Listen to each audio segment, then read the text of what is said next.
When a spirit wants to encounter you, there are many dynamics of the spirit that is activated. Spirits will always woo you to where they are. So most times when a spirit wants to encounter you, he will first of all initiate either a body or a summon in your spirit man. You may be doing and living your life comfortably until one day you lose your peace and you are finding out what is the matter, and there is no cognitive word to interact, to interpret it. A spirit is beginning to summon you.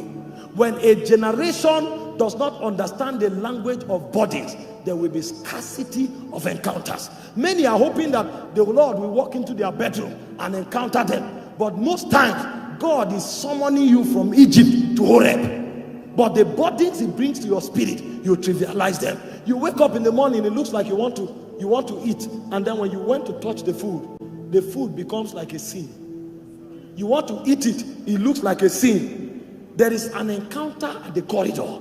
So the Holy Ghost is trying to get you to turn to him. If you fail to pay attention to that body, you will abort an encounter.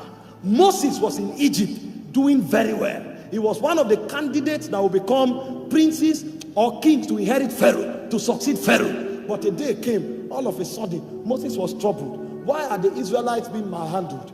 I am also an Israelite. He thought it was a body. He stepped out and he wanted to kill every Egyptian. It was not about killing an Egyptian. The encounter of his destiny was coming to him in form of a body. And Moses will not interpret it correctly. How many Egyptians will you kill?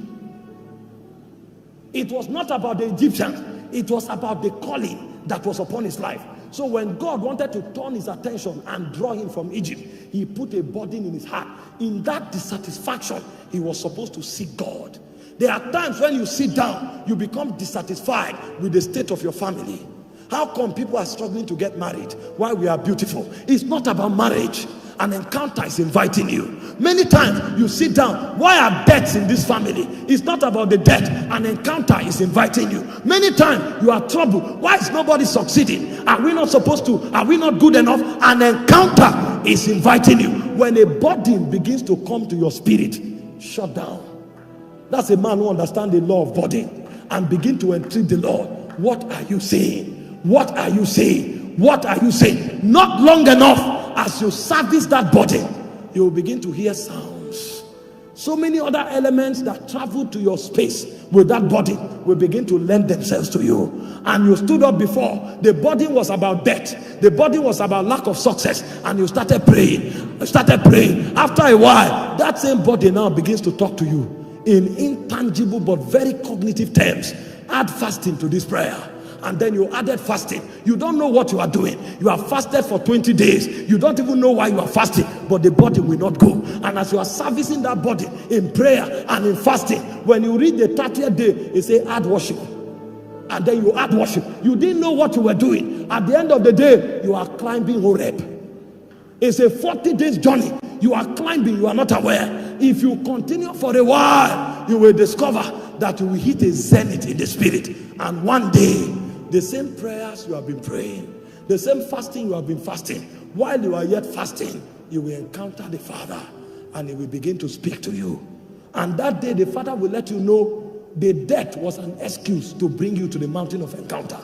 Daniel said, I understood by books that the years of captivity of Israel was supposed to be 70, and then he began to entreat the Lord for 21 days. He thought he was praying for Israel's deliverance. When he prayed for 21 days, an angel showed up. He said, I was given speed to fly fast, to meet you and to give you skill and understanding. So the prayer activated an encounter with a cherubim. But Daniel thought it was a body. Most of the encounters that would have changed your life, they came to you in form of bodies, but you were not aware, so you aborted them. You woke up in the morning, you felt like fasting. You say, oh boy, this is no easy. Maybe tomorrow. Tomorrow may not be the Kairos moment. Tomorrow may not be the Kairos moment. Tomorrow, no. It's not everybody that will encounter God in a conference. It's not everybody that will encounter God by laying on of hands. We have different ways of responding to God. And God knows the way he fabricated you in the studio of eternity. So many times he knows the language that will reach you fast is the language of burden, because you are a man that pay attention to details, and he brought burden, but you aborted it. How many burdens have we aborted that have denied us life-changing encounters? Many things waiting in the spirit, but we can't travel there. We can't travel there. When Moses left Egypt for 40 years, he kept that burden in his heart. He kept it until one day the Bible said he went to the backside of the desert, and as he was there, he saw a bush burning that was not consumed. The first thing God began to do was to talk to him about Israel, because God knew that was the burden of his heart. How many burdens will our generation abort? The devil knows this intelligence. That's why when you look around you, everywhere is littered with distractions. Those are burden aborters. You had a burden, and all of a sudden you step into the parlor and they are watching a seasonal movie, and then you sit down and say,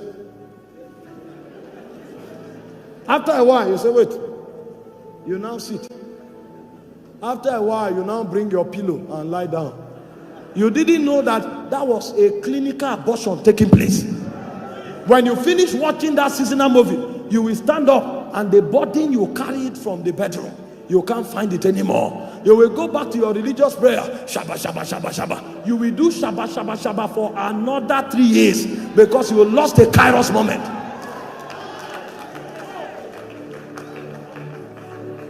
Many don't enter the gates of encounter. We believe so much in activities. Powerful men are not just given to activities, they are given to moments. Did you not see the man that was at the pool of Bethesda for 38 years? You know he's a man of activity, because even when Jesus came in the flesh, he couldn't discern him. They said, would you be made whole? They said, I've been here for 38 years. They didn't ask you for how long you have been here. Activities have distracted you. Would you be made whole? I've been here for 30. Who asked you how long you have been here? That's why every time the water is stirred, that's when he's distracted. And that you are there for 40 years will not create any change. There are applications of the spirit realm ready. When your Kairos moment come, will you know? Jesus said in Luke 19:44, he said there will be gnashing of teeth. He said the city will be besieged on every side. He said many will weep. Why? Because they know not the times of their visitation. When men are preparing for war, that's when some go to have pleasure. And he said, woe unto you if your prince is a child and eat for pleasure and not for strength. It's not every night that men should sleep. There are certain nights that a burden comes upon you. If you need to put your leg in water to pray till morning, put your leg in water. By all means, have that encounter. Every time there is an alteration in spiritual frequency, make sure you isolate the counsel of God that came with it. That's what will make your life relevant.